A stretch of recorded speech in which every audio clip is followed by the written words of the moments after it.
اور اس صحبت کی وجہ سے وہ جادوگر کے پاس تاخیر سے پہنچتا، جس پر وہ جادوگر اس کو سزا بھی دیتا، لیکن اس نوجوان نے اس راہب کی صحبت میں بیٹھنا ترک نہ کیا۔ ایک روز جب وہ جنگل میں جا رہا تھا تو اس نے راستے میں کچھ لوگوں کو دیکھا جن کا راستہ ایک بڑے جانور نے روک رکھا تھا۔ اس نوجوان نے ایک چھوٹا سا کنکر اٹھایا اور یہ کہہ کر اس جانور کی طرف مارا کہ اے اللہ، اگر اس راہب کی بات حق ہے تو اس چھوٹے سے کنکر سے اس جانور کو ہلاک کر دے۔ اللہ تعالیٰ نے اس کی دعا قبول فرمائی اور اس چھوٹے سے پتھر سے وہ بڑا جانور ہلاک ہو گیا۔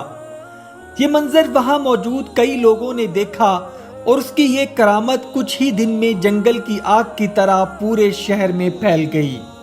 جب اگلے روز نوجوان نے یہ واقعہ راہب کو بتایا تو اس نے نوجوان سے کہا کہ تمہیں مبارک ہو، اللہ سبحانہ و تعالیٰ نے تم کو ولایت کے مرتبے پر فائز کر دیا ہے، لہٰذا اب تم جو بھی اللہ سے دعا کرو گے وہ قبول ہوگی۔ لیکن اس بات کا بھی دھیان رکھنا کہ اب تم پر تکلیفیں بھی آئیں گی، کیونکہ اللہ سبحانہ و تعالیٰ اپنے نیک بندوں کی آزمائش ضرور کرتا ہے۔ اس نوجوان کی کرامت کی خبر بادشاہ کے ایک وزیر تک بھی پہنچی جو ایک خاص بیماری کی وجہ سے نابینا ہو چکا تھا۔ وہ سونے چاندی اور بہت سارے تحائف کے ساتھ اس نوجوان کے پاس آیا اور کہا کہ اگر تم اپنے جادو سے میری آنکھیں ٹھیک کر دو تو یہ سب تمہارا ہے۔ اس نے کہا کہ میں جادو نہیں کرتا، میں صرف اپنے رب سے دعا کرتا ہوں جو اس دنیا کا مالک ہے، اور وہ چیز ہو جاتی ہے۔ اگر تم چاہتے ہو کہ تمہیں بینائی واپس مل جائے تو دین توحید کو اپنا لو، میں اللہ سے دعا کروں گا، وہ تمہیں تمہاری بینائی واپس کر دے گا۔ وزیر نے دین حق قبول کیا اور نوجوان کی دعا سے اس کو بینائی واپس مل گئی۔ اس کے بعد پریشان حال اور بیمار لوگ اس کے پاس آنے لگے اور ان کی تکلیف دور ہونے لگیں۔ جب وزیر روشن آنکھوں کے ساتھ بادشاہ کے محل میں داخل ہوا تو بادشاہ نے حیران ہو کر پوچھا کہ تمہاری بینائی کیسے واپس آ گئی؟ تو اس نے کہا یہ بینائی مجھے میرے اللہ نے لوٹا دی ہے، اور پھر اس نے اس نوجوان کا ذکر کیا۔ بادشاہ یہ سمجھا کہ شاید اس نوجوان نے بوڑھے جادوگر سے کوئی جادو سیکھ کر ایسا کیا ہے۔ جب نوجوان کو محل میں طلب کیا گیا اور بادشاہ نے اس سے پوچھا کہ کیا تم نے سارا جادو سیکھ لیا ہے جو ایسا کرنے میں کامیاب ہو گئے ہو؟ تو نوجوان نے جواب دیا کہ نہیں، میرے پاس کوئی جادو نہیں، بلکہ یہ سب میرے دین حق کی وجہ سے ہے اور اس رب کی وجہ سے جو سب پر قادر ہے۔ بادشاہ کو اس بات پر شدید غصہ آیا اور پہلے وزیر سے مخاطب ہو کر کہا کہ تو اپنے مذہب سے پھر جا، ورنہ تمہیں سخت سزا دے کر عبرت کا نشان بناؤں گا۔ جب وزیر نے نفی میں جواب دیا تو بادشاہ نے محل میں سب کے سامنے اس کا سر قلم کروا دیا۔ پھر بادشاہ نے اس نوجوان سے کہا کہ تو اپنے مذہب سے منکر ہو جا، ورنہ تمہیں بھی عبرت کا نشانہ بنا دوں گا۔ نوجوان کے انکار کے بعد بادشاہ نے اس کی مقبولیت کے پیش نظر فیصلہ کیا کہ اس کو ایک اونچے پہاڑ پر لے جایا جائے اور سب شہر والوں کے سامنے اس کو پہاڑ پر سے پھینک دیا جائے۔ جب اس کو پہاڑ پر لے جایا گیا تو نوجوان نے اللہ سبحانہ و تعالیٰ سے اپنی حفاظت کی دعا کی۔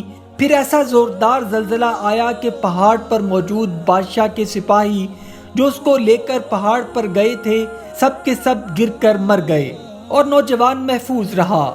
پھر اس کو قید کر کے سمندر میں ڈبونے کے لیے ایک کشتی میں سوار کیا گیا، لیکن اللہ سبحانہ و تعالیٰ کے حکم سے طوفان نے کشتی کو الٹا دیا اور اس نوجوان کے علاوہ تمام سپاہی سمندر میں غرق ہو گئے۔ وہ نوجوان ایک بار پھر بادشاہ کے دربار میں حاضر ہوا کہ تم مجھے کبھی بھی قتل نہیں کر سکتے جب تک میرا اللہ نہ چاہے۔ ہاں، البتہ میں تمہیں مجھے مارنے کا طریقہ بتا سکتا ہوں۔ اس نے کہا کہ مجھے اپنی تمام رعایا کے سامنے ایک اونچے مقام پر سولی پر چڑھا دو اور یہ الفاظ کہہ کر مجھ پر تیر چلاؤ کہ اس اللہ کے نام پر جو رب ہے اس نوجوان کا۔ بادشاہ نے ایسا ہی کیا اور ہزاروں لوگوں کے سامنے اس کو سولی پر لٹکا کر وہی الفاظ بول کر اس پر تیر چلایا، جس سے وہ نوجوان شہید ہو گیا۔ اس نوجوان نے اپنی جان اپنے رب کے حوالے کر کے ہزاروں لوگوں کے دل میں دین حق کے چراغ کو جلا دیا تھا، اور وہاں موجود ہزاروں لوگوں نے اس بات کی گواہی دے کر دین حق قبول کر لیا اور اونچی اونچی یہ نعرہ بلند کیا کہ ہم اس لڑکے کے رب پر ایمان لائے، بے شک یہ حق پر تھا۔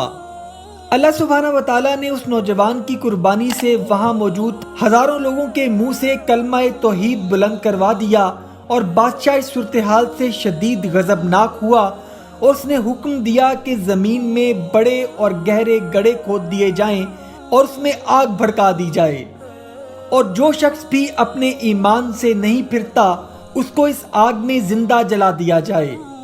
بادشاہ کے اس ظالم فیصلے کے باوجود ان لوگوں کے ایمان میں ذرا بھی لغزش نہیں آئی، اور بادشاہ نے ہزاروں اہل ایمان کو زندہ جلا دیا۔ ان لوگوں میں ایک ایسی ماں بھی موجود تھی جس کی گود میں دودھ پیتا بچہ تھا۔